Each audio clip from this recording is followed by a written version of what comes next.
Hello friends, कैसे हैं आप सब। तो फ्रेंड्स, आज के क्लास में हम लोग डिस्कस करने वाले हैं आपका क्लास 7 का चैप्टर 1 न्यूट्रिशन इन प्लांट्स। तो चलिए हम लोग स्टार्ट करते हैं आज का क्लास। सबसे पहले देखिए न्यूट्रिएंट्स होता है क्या है। ठीक है, न्यूट्रिएंट्स क्या होते हैं, जैसे चैप्टर जो है आप मतलब हम जो इम्पॉर्टेंट पॉइंट है उन्हीं को डिस्कस करेंगे जो कि हमारे कंपटीशन के लिए इम्पॉर्टेंट है। ठीक है, जैसे कि न्यूट्रिएंट्स, व्हाट इज़ न्यूट्रिएंट्स। तो जो भी एसेंशियल कंपोनेंट्स आपके फूड में प्रेजेंट होता है उसको हम लोग न्यूट्रिएंट्स कहते हैं। जैसे कि कार्बोहाइड्रेट्स हो गया, protein, fats, vitamin, minerals, all these are what, तो दीज आर द न्यूट्रिएंट्स। तो न्यूट्रिएंट्स क्या हुआ, the necessary components which are present in the food are called the nutrients. ठीक है, तो न्यूट्रिएंट्स समझ में आ गया। अब देखिए क्या बोल रहा है कि जितने भी लिविंग ऑर्गेनिज्म है उसे फूड की ज़रूरत होती है। ठीक है ना, और प्लांट्स जो रहता है वो अपना फूड जो है can make food for themselves but animals including humans can not. यानी प्लांट जो है अपना खाना खुद बनाता है, लेकिन आपको पता है ना कि एनिमल्स, ह्यूमन बींग्स ये अपना खाना स्वयं नहीं बनाता है। ठीक है, तो वो डिपेंडेंट रहता है किस पे, तो ये आपका प्लांट पे डिपेंडेंट रहता है। तो प्लांट्स जो है ना ऐसे ऑर्गेनिज्म होती है। यहाँ पे देखिए mode of nutrition in plants है कि मोड ऑफ न्यूट्रिशन क्या है प्लांट्स का। ठीक है, तो न्यूट्रिशन क्या है पहले ये हम लोग देखते हैं। तो न्यूट्रिशन जो है ना, ये mode of taking food by an organism and its utilisation by the body. The mode of nutrition in which organism make food themselves from simple substance is called. ये क्या बोल रहा कि मोड ऑफ न्यूट्रिशन क्या होता है, यानी nutrition जो रहता है, सॉरी, न्यूट्रिशन क्या होता है, एक मोड जिस तरीके से हम खाना ले रहे हैं। ठीक है, खाना ले रहे हैं, ऑर्गेनिज्म जो है खाना खा रहा है और उसका यूटिलाइजेशन हो रहा है बॉडी में। ठीक है, जैसे भी हम लोग खाना खाते हैं तो उसका यूटिलाइजेशन कैसे हो रहा है, बॉडी का ग्रोथ हो रहा है, डेवलपमेंट हो रहा है, तो इस तरीके से खाना का यूटिलाइजेशन हो रहा है ना, तो इसी प्रोसेस को हम लोग न्यूट्रिशन कहते हैं। ठीक है, तो ऐसा मोड ऑफ न्यूट्रिशन जिसमें कि प्लांट जो है अपना खाना स्वयं बनाता है। ठीक है ना, उसको हम लोग ऑटोट्रॉपिक न्यूट्रिशन कहते हैं। Make food themself from simple substances, इसको हम लोग क्या कहते हैं, ऑटोट्रॉपिक मोड ऑफ न्यूट्रिशन कहते हैं। तो प्लांट्स जो है ये आपका ऑटोट्रॉप्स है। ऑटोट्रॉप्स क्यों है, क्योंकि इसका मोड ऑफ न्यूट्रिशन जो है ऑटोट्रॉपिक है। ठीक है, तो एनिमल्स, ऐसे एनिमल्स जो कि अपना खाना खुद नहीं बनाते और प्लांट पे डिपेंड होते हैं उसको हम लोग क्या कहते हैं, हेटरोट्रॉपिक मोड ऑफ न्यूट्रिशन कहते हैं। ठीक है, और ऐसे एनिमल्स को हम लोग क्या कहेंगे, हेटरोट्रॉप्स कहते हैं। क्या कहते हैं एनिमल्स को, हेटरोट्रॉप्स कहते हैं। तो यहाँ पे ऑटोट्रॉपिक समझ में आ गया, हेटरोट्रॉपिक समझ में आ गया। ऑटोट्रॉप्स किसको कहते हैं, हेटरोट्रॉप्स किसको कहते हैं, न्यूट्रिएंट्स किसको कहते हैं, न्यूट्रिशन किसको कहते हैं। ठीक है, तो ये समझ में आ गया। अब देखिए फोटोसिंथेसिस क्या होता है। फोटोसिंथेसिस क्या होता है ना, एक तरह का प्रोसेस होता है। ठीक है, ये क्या है, एक प्रोसेस है जिसमें कि प्लांट जो है ना अपना खाना प्रिपेयर कर रहा है, अपना खाना बना रहा है। It is the process of making food by the plant, इसको हम लोग क्या कहेंगे, फोटोसिंथेसिस कहेंगे। अच्छा, अब ये फोटोसिंथेसिस होता कैसे है, तो वाटर मिनरल्स जो भी सॉइल में प्रेजेंट रहता है वो जो है आपका रूट्स के थ्रू अब्जॉर्ब होता है और पूरे प्लांट में जो है, पूरे इवन लीव्स तक जो है वो ट्रांसपोर्ट होता है। कार्बन डाइऑक्साइड जो एयर में रहता है प्रेजेंट उसको भी ये लेता है। ठीक है, और इसके थ्रू से वो क्या कब बनाता है, अपना खाना प्रिपेयर करता है। ठीक है, तो इस प्रोसेस को ही इसको हम लोग क्या कहेंगे, आपका फोटोसिंथेसिस कहते हैं, कहेंगे। इस प्रोसेस को हम लोग क्या कहते हैं, फोटोसिंथेसिस कहेंगे। ठीक है, जैसे कि यहाँ पे देखिए carbon dioxide and water, sunlight के प्रेजेंस में आपको पता है ना, क्लोरोफिल। क्लोरोफिल क्या होता है, क्लोरोफिल क्या होता है, एक तरह का पिगमेंट होता है जो कि लिप्स में प्रेजेंट होती है। ठीक है, ग्रीन पिगमेंट होता है और इसी पिगमेंट के प्रेजेंस में ये फोटोसिंथेसिस होता है। ठीक है, ये फोटोसिंथेसिस होता है। तो और ये क्या देता है, कार्बोहाइड्रेट देता है, कार्बोहाइड्रेट देता है और ऑक्सीजन रिलीज करता है। ये जो प्रोसेस है, ठीक है, इसी प्रोसेस को हम लोग क्या कहेंगे, फोटोसिंथेसिस कहते हैं। ठीक है, तो फोटोसिंथेसिस के समय क्या क्या होना ज़रूरी है, सनलाइट और क्लोरोफिल होना ज़रूरी है। ठीक है ना, क्लोरोफिल किस में रहता है, लिप्स में प्रेजेंट रहता है। ठीक है ना, ग्रीन पिगमेंट होता है और इसी के प्रेजेंस में कार्बन डाइऑक्साइड और वाटर जो रहता है रिएक्ट करता है और क्या देता है, कार्बोहाइड्रेट देता है जो कि आपका प्लांट में स्टोर रहता है स्टार्च के फूड फॉर्म में, और ऑक्सीजन जो रहता है रिलीज़ करता है। यही ऑक्सीजन को जो है हम लोग ग्रहण करते हैं। ठीक है, तो ये था। यहाँ पे देखिए फोटोसिंथेसिस बताया गया, जो कि अभी हम बताएं आपको, तो कुछ इसमें पढ़ने की ज़रूरत नहीं है। The sun is the ultimate source of energy for the living organism, ठीक है, ये तो आपको पता है। यहाँ से ज़्यादा कुछ खास इंपॉर्टेंट नहीं है। यहाँ पे आपको बता दें ट्रांसफिरेशन क्या होता है, ठीक है। देखिए क्या होता है ट्रांसफिरेशन, क्या होता है कि आपके प्लांट में जो होता है ना लिप्स में, ठीक है, प्लांट के लिप्स में क्या होता है, एक छोटे छोटे पोर प्रेजेंट रहता है। इसी पोर से जो रहता है ना आपका कार्बन डाइऑक्साइड जो रहता है ना वो मतलब कि प्लांट्स जो रहता है, लिप्स जो रहता है, कार्बन डाइऑक्साइड अब्जॉर्ब करता है, ठीक है। और जो ऑक्सीजन जो रहता है ना इसी पोर से जो रहता है रिलीज का होता है। तो जो भी आपका मतलब कि वेपर रहेगा वो भी रिलीज़ हो जाएगा, ठीक है। तो वाटर जो भी ये कंज्यूम करता है प्लांट, वाटर जो भी कंज्यूम करता है, जब गर्मी के समय में, धूप के समय में, ये वाटर जो है ना वो धीरे धीरे भाप बन जाता है, और यही भाप जो है ना ये निकल जाता है इस पोर के थ्रू, और इसी प्रक्रिया को हम लोग क्या कहते हैं, ट्रांसफिरेशन कहते हैं। तो लॉस ऑफ वाटर जो है by the lips is called the transpiration. इसको हम लोग क्या कहते हैं, ट्रांसफिरेशन कहते हैं। तो ट्रांसफिरेशन समझ में आ गया क्या होता है ट्रांसफिरेशन, ठीक है। अब आपको पता है ना फोटोसिंथेसिस के समय क्या रिलीज होता है, तो ऑक्सीजन रिलीज होता है। Presence of starch lips indicate the occurrence of photosynthesis, ठीक है। आपको बताया था ना कार्बोहाइड्रेट जो है वो स्टार्च के फॉर्म में प्रेजेंट हो रहा है, फॉर्म में स्टोर हो रहा है। तो अगर स्टार्च है लिप्स में, इसका मतलब क्या हुआ कि फोटोसिंथेसिस हो रहा है, ठीक है। इसका मतलब क्या हुआ कि फोटोसिंथेसिस हो रहा है।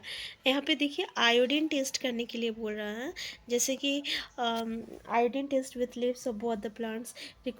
No, the leaves other than the green also have chlorophyll and the large amount of red, brown and other pigment mask the green color and photosynthesis take place in these leaves also. अब ऐसा नहीं कि कुछ पत्ते जो होते हैं जो ग्रीन होते हैं बस वही फोटोसिंथेसिस होता है, कुछ अलग कलर के भी पत्ते होते हैं, जैसे कि आपने इस तरीके के कलर के भी पत्ते देखे होंगे। तो इसमें क्या होता है ना कि अलग अलग पिगमेंट प्रेजेंट रहता है, red, brown and other colours का पिगमेंट जो रहता है प्रेजेंट रहता है।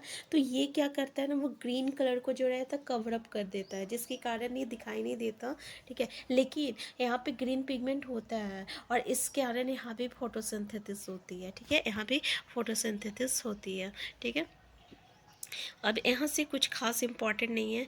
अब ये देखिए nitrogen is present evidence in gases form in the air, however plants can not absorb nitrogen. अब देखिए हम आपको बता दें कि नाइट्रोजन जो रहता है प्लांट जो रहता है कंज्यूम करता है, लेकिन आपको पता है और नाइट्रोजन जो रहता है ये डायरेक्ट ये नाइट्रोजन एटमॉस्फेयर में जो नाइट्रोजन जो रहता है in the form of nitrogen present रहता है, यानी नाइट्रोजन के फॉर्म में प्रेजेंट रहता है। प्लांट्स को भी नाइट्रोजन चाहिए, लेकिन ये जो प्लांट्स रहता है ना ये डायरेक्ट नाइट्रोजन को कंज्यूम नहीं करता है, डायरेक्ट नाइट्रोजन को कंज्यूम नहीं करता है। तो फिर क्या होता है, तो फिर क्या होता है ना कि एक प्लांट होता है लेग्यूमिनस प्लांट। लेग्यूमिनस प्लांट आप सुने होंगे, ठीक है। लेग्यूमिनस प्लांट क्या होता है, इसको हम लोग दलहन वाला पेड़ पौधे कहते हैं, जैसे कि चना दाल ऐसे पौधे। तो इसकी रूट में एक तरह का बैक्टीरिया पाया जाता है, ठीक है, बैक्टीरिया पाया जाता है। ये जो बैक्टीरिया होता है इसको हम लोग क्या कहते हैं, रिजोबियम कहते हैं। क्या कहते हैं इस बैक्टीरिया को, रिजोबियम कहते हैं। और ये जो रिजोबियम होता है ना यही क्या करेगा, आपका नाइट्रोजन को कंज्यूम कर लेता है एटमॉस्फेयर से, और इसको कन्वर्ट कर देता है नाइट्रेट में और नाइट्राइट में, नाइट्रेट में कन्वर्ट करेगा और नाइट्राइट में कन्वर्ट करेगा। अब प्लांट जो रहता है इस नाइट्रेट को कंज्यूम करेगा और इस नाइट्राइट को कंज्यूम करता है। क्लियर है, यहाँ तक यही है। इसलिए प्लांट जो रहता है can then synthesise proteins and आपका विटामिन्स, उसके बाद जो है प्लांट जो है प्रोटीन्स और विटामिन जो है सिंथेसाइज कर पाता है। तो ऐसे इसलिए हम लोग क्या करते हैं ना, जैसे कि 1-2 साल क्रॉपिंग करने के बाद हम लोग लेग्यूमिनस प्लांट का क्रॉपिंग करते हैं, ताकि वहाँ की मिट्टी की जो उर्वरता होती है ना वो इंक्रीज हो जाए। क्लियर है यहाँ पे, ठीक है। अब ये क्या बोल रहा, U F C You often see green patches in ponds or stagnant water bodies, and these are generally formed by the growth of organisms called algae. Can you guess? अच्छा, algae हम लोग जानते हैं ना, algae ऐसे water bodies में, जैसे कि आप कहीं कुएं में देखे होंगे, तालाब में देखे होंगे, नल के पास देखे होंगे, पत्थर में जो काई जम जाता है, जिसको हम लोग हिंदी में काई कहते हैं, है ना, हिंदी में काई कहते हैं, ग्रीन ग्रीन जो निकल जाता है, वो ग्रीन कलर होता है। और उसमें भी जो है फोटोसिंथेसिस होती है, उसमें भी क्या होती है, फोटोसिंथेसिस होती है, ठीक है। तो यहाँ पे क्या बोल रहे हैं, synthesis of food other than carbohydrates.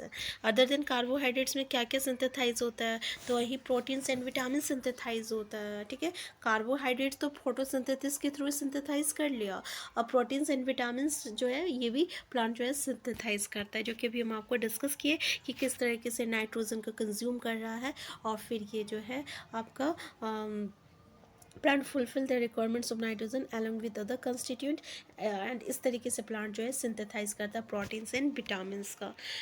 तो ये था हम लोगों का ऑटोटॉपिक मोड ऑफ न्यूट्रिशंस। अब अदर मोड ऑफ न्यूट्रिशन जो है प्लांट्स में, इसको हम लोग क्या कहते हैं, हेटरोटॉपिक मोड ऑफ न्यूट्रिशन। तो इससे पहले वी आर डिस्कस स्टार्ट कि heterotrophic mode of nutritions are those mode of nutritions in which the animals can not make their foods and they are dependent on the plants. यानी ऐसे mode of nutrition जिसमें जो है animals जो है खुद खाना नहीं बनाता है और वो डिपेंडेंट रहता है प्लांट पे, इसको हम लोग हेटरोटॉपिक मोड ऑफ न्यूट्रिशंस कहते हैं, ठीक है। यहाँ पे एक टर्म्स आती है, होस्ट आता है, ठीक है। Host, what is host? तो इससे पहले हम लोग देखते हैं, आपको पता है कस्क्यूटा और एमल बिल्कुल जो प्लांट का नाम कभी सुने होंगे, जैसे कि आप ये देख रहे हैं, ये फिगर ऑब्वियसली पूरा अच्छे से दिख नहीं रहा है, लेकिन आप देख सकते होंगे कि ये एक ग्रीन प्लांट है, उसके ऊपर जो है आपका ये एक लता है, ठीक है, जो कि ग्रीन कलर नहीं है, स्लाइटली ये आपका थोड़ा सा येलोइश कलर है, ठीक है। तो इसको हम लोग कैस्क्यूटा और अमरबेल कहते हैं, ठीक है।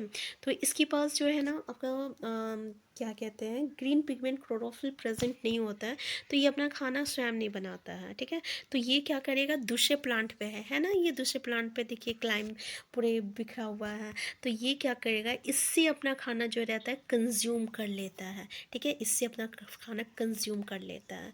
और ये जो कंज्यूम कर रहा है, ठीक है ना, जिस प्लांट पे है, तो उस प्लांट को हम लोग होस्ट कहते हैं। ये जो ग्रीन बड़ा सा पेड़ जो दिख रहा है ना, ये प्लांट होस्ट है, और ये होस्ट क्या है ना, इस अमरबेल और कस्क्यूटा को प्लांट को जो है अपने यहाँ जगह दिया है रहने के लिए, भाई कि तुम मेरे यहाँ रहो, ठीक है, और हम तुमको क्या देंगे, खाना देंगे साथ में, ये इसको खाना दे रहा है, ठीक है। तो ये जो कस्क्यूटा है, इसको हम लोग क्या कहते हैं, पैरासाइट कहते हैं, क्या कहते हैं, पैरासाइट कहते हैं। वैसे ही जैसे कि हमारे माथे में जो लीच होती है ना, तो ये लीच क्या होता है, आपका एक तरह का पैरासाइट है, हम लोग होस्ट कहलाएंगे उसके लिए, और वो जो है हमारे खून पीता है, हम लोग उससे न्यूट्रिशंस कंज्यूम करता है, ऐस ठीक है। तो पैरासाइट समझ में आ गया, पैरासाइट क्या होता है, होस्ट क्या होता है, ठीक है। तो ये दोनों चीज़ इंपॉर्टेंट है, याद रखिएगा। इसके अलावा यहाँ पे देखते हैं इंसेक्टिवोरस प्लांट क्या होता है। इंसेक्टिवोरस प्लांट क्या होता है, देखिए, इंसेक्टिवोरस प्लांट ऐसे प्लांट को कहते हैं ना, ठीक है, जो कि आपका इंसेक्ट खाता है, ठीक है। आपने सुने भी होंगे, अभी ऐसे प्लांट होता है जो कि आपका कभी आज तक प्लांट जनरली हम लोग नहीं देखेंगे कि प्लांट जो रहता है वो किसी कीड़े मकोड़े को खाता है, लेकिन ओब्वियसली ऐसे प्लांट होता है जो कि जो कीड़ा मकोड़ा खाता है, और इसी को हम लोग क्या कहते हैं, इंसेक्टिवोरस प्लांट कहते हैं, ठीक है। तो इसको इंसेक्ट ईटिंग प्लांट्स को हम लोग इंसेक्टिवोरस प्लांट कहते हैं। तो insect is killed by the juices secreted in the pitcher and its nutrients are absorbed. इसमें होता क्या है, जैसे कि ये जो पीचर प्लांट होता है, ठीक है, इसमें एक तरह का जूस सिक्रिएट होता है, और उस जूस से जो है वो कीड़ा मकोड़ा जो रहता है वो मर जाता है, और फिर उससे वो न्यूट्रिशन जो रहता है कंज्यूम करता है, ठीक है ना। तो ये पीचर प्लांट इसका एग्जाम्पल है, किसका एग्जाम्पल है, तो ये आपका इंसेक्टिवोरस प्लांट का एग्जाम्पल है। ये एग्जाम्पल में पूछा जाता है, जैसे वो what are the insectivorous plant, या which of them are the insectivorous plants, और उसमें 4-5 एग्जाम्पल दिया हुआ रहेगा, उसमें इंसेक्टिवोरस प्लांट पीचर प्लांट का एग्जाम्पल रहेगा, ठीक है। तो ये था इंसेक्टिवोरस प्लांट। नेक्स्ट जो है ना, ये हम लोगों का सैप्रोट्रॉप्स है। व्हाट इज सैप्रोट्रॉप्स, क्या होता है, तो देखिए हम लोग मशरूम का नाम सुने होंगे, ठीक है, या अगर आप जो है फंगस सुने होंगे, फंगस, जैसे कि अगर ब्रेड है या रोटी है तो अगर 3-4 दिन हो जाता है तो उसके ऊपर एक काले काले धब्बे लग जाते हैं, तो it is called the fungus. उस वो क्या है, वो फंगस है, ठीक है। तो वो फंगस जो रहता है ना, वो डेड एंड डिकम्पोज मतलब मटेरियल से जो है अपना न्यूट्रिशन कंज्यूम करता है, ठीक है।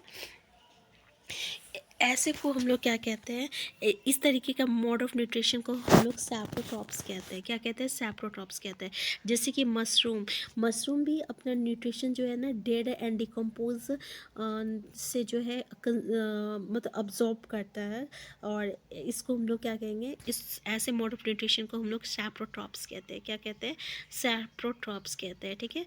तो the organism are called fungi and they have a different mode of nutrition, they observe the nutrients from the bread, and this mode of nutrition in which organisms take in nutrients from dead and decaying matter is called the saprotroph nutritions, and such organisms, ऐसे organisms को हम लोग क्या कहेंगे, saprotrophs कहेंगे। यानी fungi हो गया, मशरूम हो गया, they are called the saprotrophs।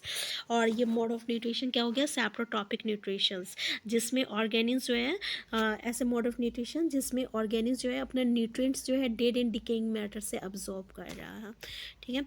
तो समझ में आ गया सैप्रोट्रॉप्स क्या है, ये क्या है, ठीक है ना। तो इसमें सिम्बोइसिस एक टर्म्स होती है, what is called the symbiosis.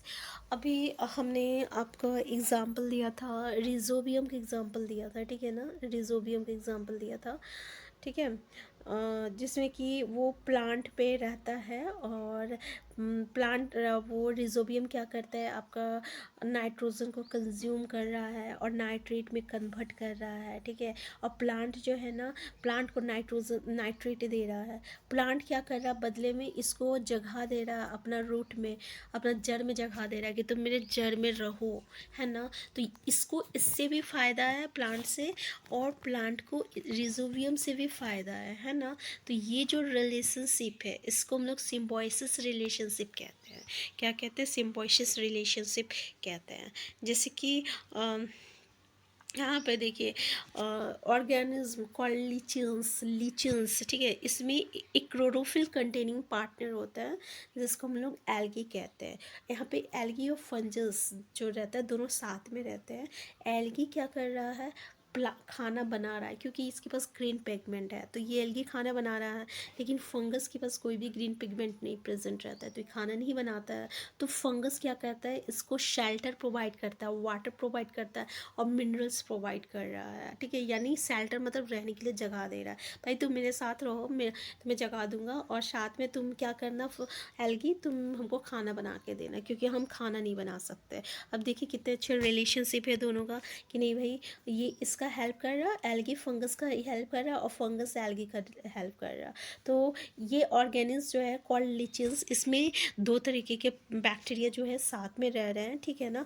तो it is called the symbiosis relationship. तो ये जो एग्जांपल है ये सिम्बोइसिस रिलेशनशिप का एग्जांपल है, ठीक है। तो ये आपको समझ में आ गया सारा चैप्टर। बहुत ही कम टाइम में हमने सारे चैप्टर को डिस्कस कर चुके हैं। ऑब्वियसली इसमें जो भी इम्पोर्टेंट पॉइंट था वो सारे इम्पोर्टेंट पॉइंट हमने देख चुके हैं। तो हम नेक्स्ट क्लास में जो है नेक्स्ट चैप्टर को डिस्कस करेंगे। Thank you.